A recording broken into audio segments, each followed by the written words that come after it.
Olá! Hoje a gente vai mergulhar num método prático e, olha, atemporal para o crescimento pessoal, uma ideia que vem lá da filosofia clássica. Nós vamos explorar essa técnica que foi pensada para quem busca de verdade se tornar uma pessoa melhor. E tudo começa com uma grande pergunta. Uma questão que, francamente, desafia a humanidade há séculos. Como é que a gente pode, na prática, resistir às nossas piores inclinações e realmente nos aprimorar? É essa a questão fundamental que vamos tentar desvendar juntos. E para guiar a nossa conversa, temos um roteiro bem claro. Primeiro, a busca eterna. Depois, uma resposta antiga. Aí a gente entra no método prático, o diálogo noturno. Vamos ver como superar o auto-engano, fazer o balanço da alma e, finalmente, encontrar a chave para o progresso. Então vamos lá, começando pela busca eterna. No fundo, existe um impulso humano quase universal, né?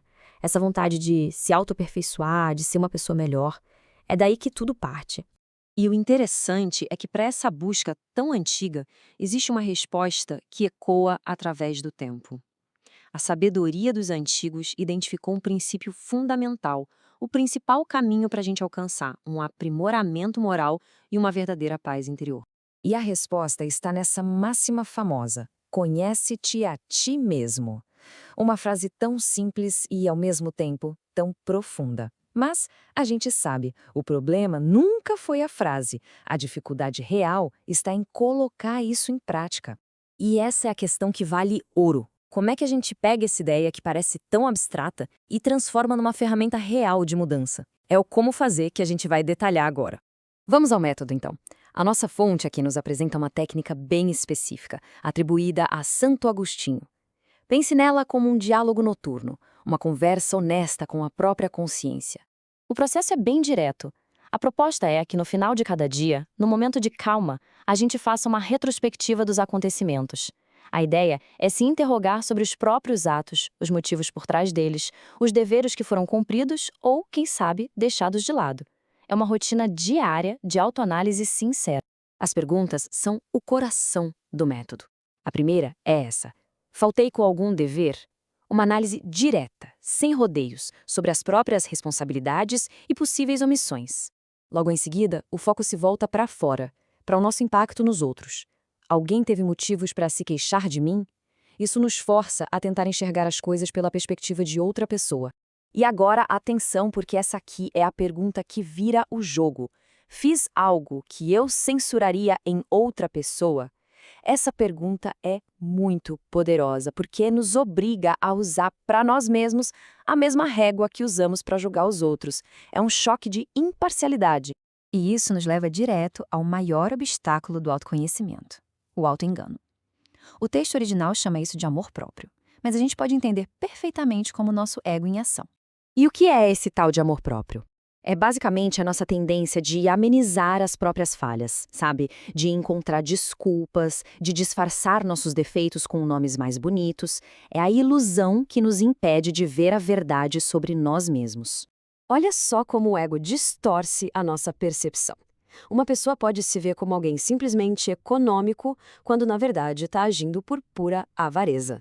Ou pode justificar o próprio orgulho, chamando de dignidade. É uma maquiagem que a gente faz. Ok, então como a gente quebra essa ilusão? O texto oferece duas soluções brilhantes. Primeiro, julgar a própria ação como se outra pessoa tivesse cometido. Se a gente censura nos outros, não tem por que legitimar em nós. E a segunda, que é mais difícil: não ignorar a opinião de quem não gosta da gente. Eles, sem interesse em agradar, podem acabar funcionando como um espelho bem honesto da verdade. Agora, vamos ver como essa autoavaliação pode se tornar uma tarefa construtiva. A fonte que estamos usando traz duas analogias muito poderosas que transformam a autoanálise em um verdadeiro balanço da alma. A primeira analogia é a do comerciante. A sugestão é fazer um balanço do dia moral, avaliando lucros e perdas. Os lucros, ou ativos, são as boas ações. As perdas, os passivos, são as falhas, os maus pensamentos. Essa contabilidade diária permite medir o progresso. A segunda analogia é a do agricultor. O autoconhecimento nos ajuda a identificar as ervas daninhas da alma, aqueles pendores ruins, os hábitos negativos. E como um bom agricultor, a tarefa é arrancar essas ervas ativamente todos os dias para que as boas qualidades possam finalmente florescer. E assim a gente chega ao propósito final de toda essa prática. Depois de tanto esforço diário nesse autoexame, qual é a verdadeira recompensa? Qual é a chave que destrava o progresso real? Os benefícios são muito concretos. A prática constante traz paz de consciência, dá força necessária para o autoaperfeiçoamento e uma clareza que nos permite encarar o futuro sem tanto receio. E tem mais, ao nos conhecermos melhor, passamos a compreender e a respeitar muito mais os outros. No final das contas, tudo se resume a esta frase poderosa: o conhecimento de si mesmo é a chave do progresso individual.